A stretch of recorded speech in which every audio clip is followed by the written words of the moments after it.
2.5 বছর বয়সে কিডনি প্রতিস্থাপন, মায়ের কিডনি বসানো হলো শিশুর শরীরে। কলকাতার বেসরকারি হাসপাতালে বিরল অস্ত্রোপচার, তাতেই অসাধ্য সাধন, মিলল সাফল্য।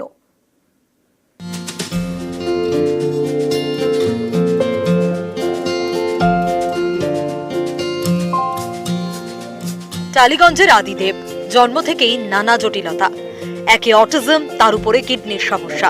কিডনি কাজই করছিল না। বাঁচার একমাত্র উপায় কিডনি প্রতিস্থাপন, সেটাও আবার মাত্র 2.5 বছর বয়সে। আদিদেবের শরীরে এখন তার মায়ের কিডনি। অপারেশনের মাস 4 পরে অনেকটাই সুস্থ আদিদেব। মায়ের কিডনি নিয়েই সে বড় হচ্ছে। আমি প্রথম থেকে ডিসাইডেড ছিলাম যে আমি কিডনি দেবো ওকে। নানা রকম প্রিপারেশন, যা লিগাল ফর্মালিটিস থাকে সেটা হলো, কিন্তু আমার কিডনি সাইজ আর ওর কিডনি সাইজের মধ্যে একটা হেলেন হেভেন ডিফারেন্স আছে, তো সেটার জন্য আমরা প্রিপেয়ার ছিলাম। আর চ্যালেঞ্জিং ছিল, এটা ইজি আমাদের জন্য ছিল না, কিন্তু হ্যাঁ এটা প্রথম থেকেই ছিল যে ওকে সুস্থ করতে হবে। সালটা 2021। সদ্যজাত আদিদেব তখন মায়ের সঙ্গে হাসপাতালের বেডে। সেই সময়ই তার শরীরে ধরা পড়ে জেনেটিক ডিসঅর্ডার, অটিজম, তার সঙ্গে কিডনির সমস্যা। চিকিৎসকরা জানান, কিডনি প্রতিস্থাপন করা ছাড়া উপায় নেই।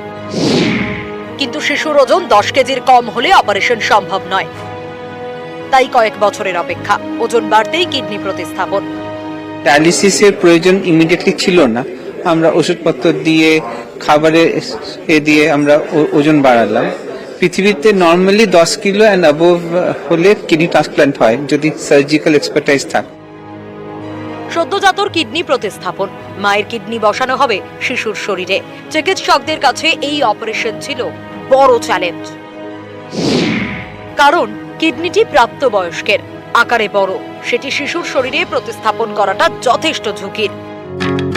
এরকম একটা কঠিন অপারেশনই সফল হয়েছে কলকাতার হাসপাতালে। 2.5 বছর বয়সের শরীরে বসানো হয়েছে তার মায়ের কিডনি। চিকিৎসকদের মতে এত কম বয়সীর কিডনি প্রতিস্থাপন প্রায় বিরল। কিডনি যদি কাজ না করে, বডির ডেভেলপমেন্ট অনেক প্রবলেমস আর কি। সো অবভিয়াসলি কিডনি ট্রান্সপ্লান্ট করতে হয়েছে। ভারতবর্ষে কেন, ইউনাইটেড স্টেটসে not even 3% of transplants in the world এই বাচ্চাদের আর কি হয়। মায়ের কিডনিতে এই শিশু আগামী দিনে লড়াই করবে, আর এই লড়াইয়ের উপাখ্যান হয়তো ঘরে ঘরে ছড়িয়ে পড়বে, যেখানে চিকিৎসক রোগীর সেই সম্পর্ককেই এক অন্য মাত্রা দেবে। ক্যামেরা শুভেন্দু চট্টোপাধ্যায়ের সঙ্গে অভিচন্দ, নিউজ 18 বাংলা, কলকাতা।